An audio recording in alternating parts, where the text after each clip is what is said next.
also did a survey. The grant allowed us to survey extensively, and so we asked questions about, community kitchen possibility. And food was very central to what goes on in this community.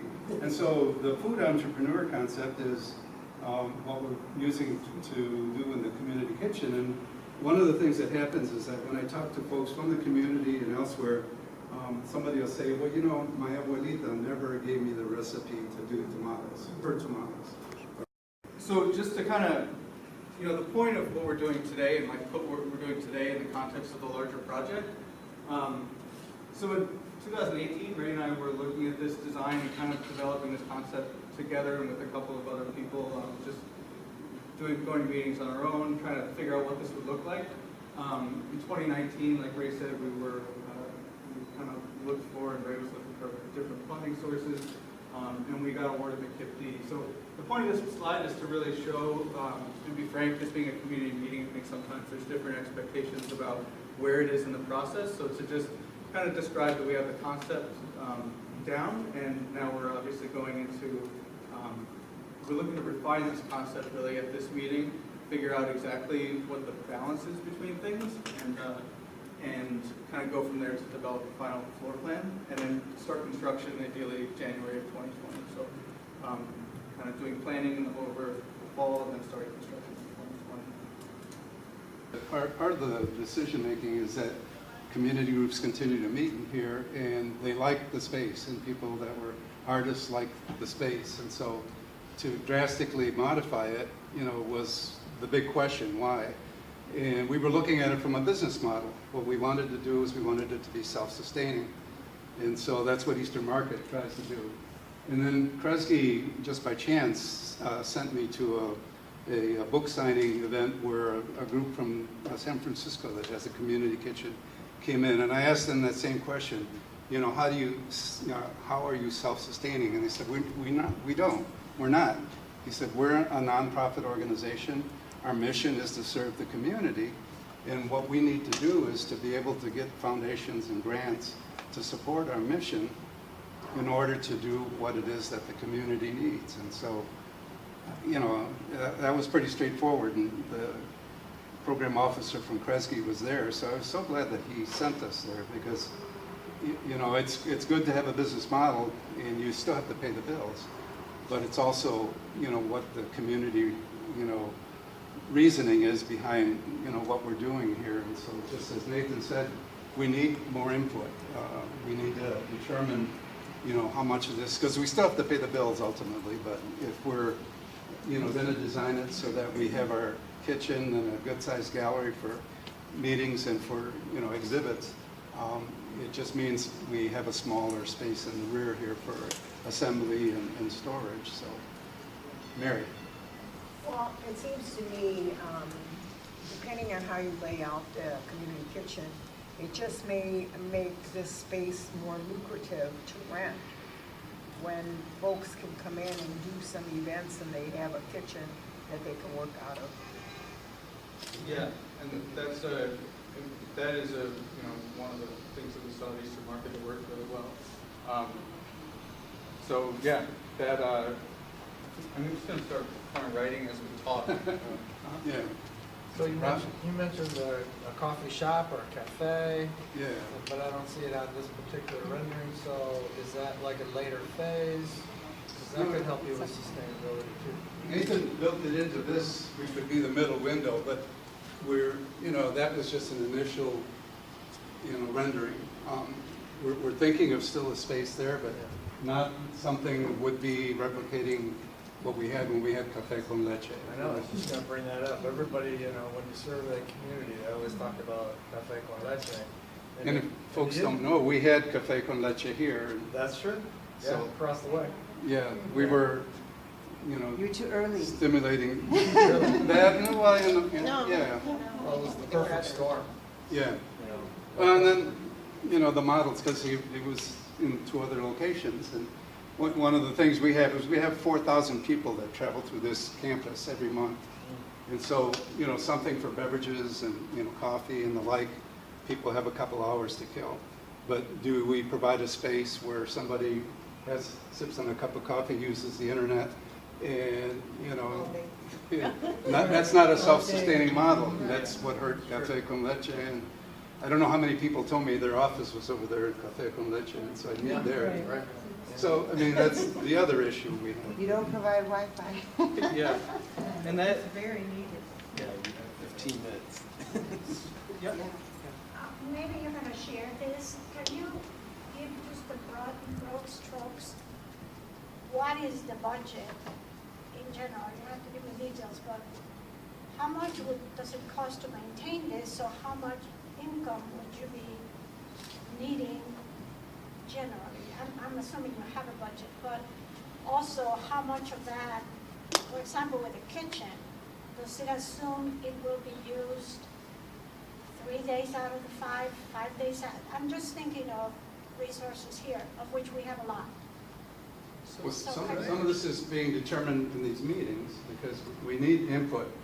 I mean, depending on who you talk to, everybody has a different opinion. But do you have a budget in mind? Well, even if it's we a draft? know when this place was built, we had the business model in terms of what we owe to our, you know, in debt and what we have to do to rent these spaces. So we have that figure, but, you know. But it's not shareable? I'm not being difficult. Well, no, I mean, It's I important mean, information. generally right now it's running $24 a square foot. So, you know, if you're talking about this space right now, it's not making any money. And when we rent it out, you know, people give donations, but it's certainly not self-sustaining. What if you, Eva?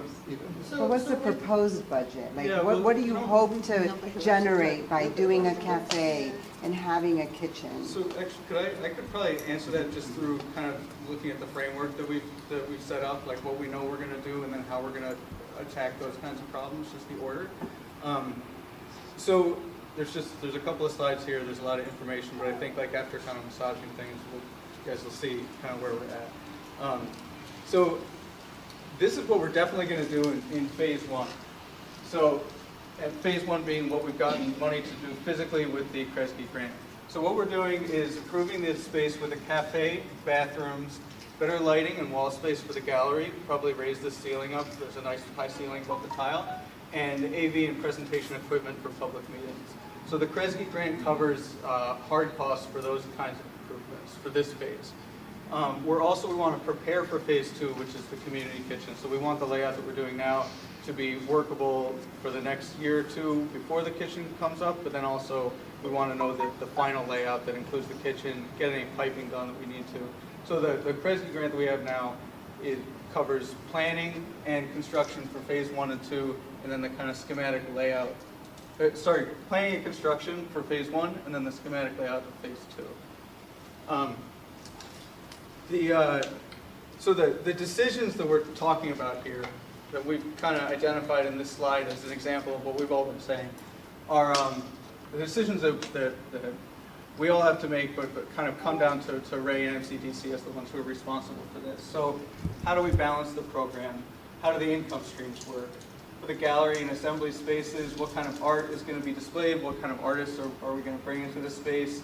How big should it be? Cafe decisions, I mean, down to the detail of like what kind of coffee should we be serving? $4 cup lattes, or, you know, pour over kind of cheap, more for the masses kind of coffee that people like myself like. And then kitchen decisions. How much space do we need for classes? How much do we need for food entrepreneurs? So this describes how we're going to work through all these ideas. We've got community meetings here, today being the first one, where we're discussing the overall goals and vision for the space. We also want to understand if anybody's interested in being on kind of one-on-one follow-up meetings. So we've got people we've identified to talk through kitchen requirements, talk through cafe requirements, artists. There's the Michigan Community Resources, who we imagine helping with UHY accounting, figuring out the income streams after we talk to cafe owners. So these are kind of the detailed groups. So once we understand and can agree on the kind of larger vision of the space, then over the next month and 2 months, we're going to be kind of breaking off into these, Ray and I meeting, but like AGI Construction will be helping with the budgeting. So this is kind of how we're going to get to those detailed answers. So, does that kind of answer the question, or do you want to talk more about any of the people Well, in I'm that going to group? ask Eva. I had a question that goes back probably That's to okay. a little bit. When you talk to this person about his kitchen and how it is not self-sustaining, Mhm. what else was connected with that kitchen? Was it just the kitchen that he had? Or did he have some other projects, facilities, or revenue-generating items that helped with that kitchen? Yeah, I guess you would have to look at that. Yeah, I mean, we do have to look at that. It was just, you know, we were in the audience and, you know, I bought his book, so we, you know, they That's actually a have good revenue from these book signings too. He made so- money on your book. Yeah, yeah. So I get that they have other income streams, Right. but they're approaching other grants and other Well, foundations, but, definitely. you know, and the reason why I asked that question is because if they do have other revenue streams, Mhm. they probably have fund development people Mm-hmm, that can write all these grants. sure. You know, Yeah. they can afford that. I'm just saying, do you have that capacity, or would you have that capacity? Well- Knowing that it's not gonna be self-sustaining. Well, you know, we've tried to find our niche here. We used to do a lot, and now we've got a lot of organizations doing what MCDC used to do. And so, do we have a revenue stream that can, you know, support that right now? No. But, you know, we're, you know, doing everything. I've got a real good grant writer, my wife, who's doing all the grants and submitting. And we were fortunate to do the Kresge grant, and we've got others out there. And so, it's a beginning, you know. Unless we do that, you know, we're dead in the water, so. Tanya? Yeah, just to offer kind of insight to, the cafe is a big piece that obviously the neighborhood doesn't have, but it is also phase 2. So there's a lot that's gonna go into phase 1, and then phase 2 is gonna be able to answer a lot of these unknowns and these questions of, you know. And part of that is, you know, Nathan mentioned the schematics, which is just, you know, it's not an in-depth, but it's just kind of a conceptual idea. And then the idea is to continue to build for the community and build that second phase together with the community and continue to look at how do we make it sustainable. I thought the cafe was phase 1. It is. It is. The community kitchen. Yeah, the kitchen is phase 2. Kitchen phase. David? I just want to touch on a point, and that's why phase 1 is so critical in how it gets laid out, because it'll stimulate the growth, you know, it's the base, it's the foundation for phase 2. Yeah. And then that hopefully mushrooms for phase 3. And that's why just this gathering is important. Every little step right now is very important. Not to scare anyone, but it is. Anyone who's an entrepreneur knows that, so. Sure. But No, thank you. I see a vision here, and I think it can be quite successful. It may take a little while to take off, but I think it will be quite successful. Jessica? I'm wondering if you guys have maybe reached out to anybody in Techtown or Build Institute that have dealt with other, you know, startups that are, you know, gone through the process of, you know, starting a small business, which in essence the cafe will be, Mhm. to see if there's any pointers or anything there to help, you know, not make same mistakes that have been done in the past with, you know, other groups. Superficially, but that's what Nathan was pointing out to. We're going to be having a lot of meetings with content experts to try to get as much Yeah. background and specifics.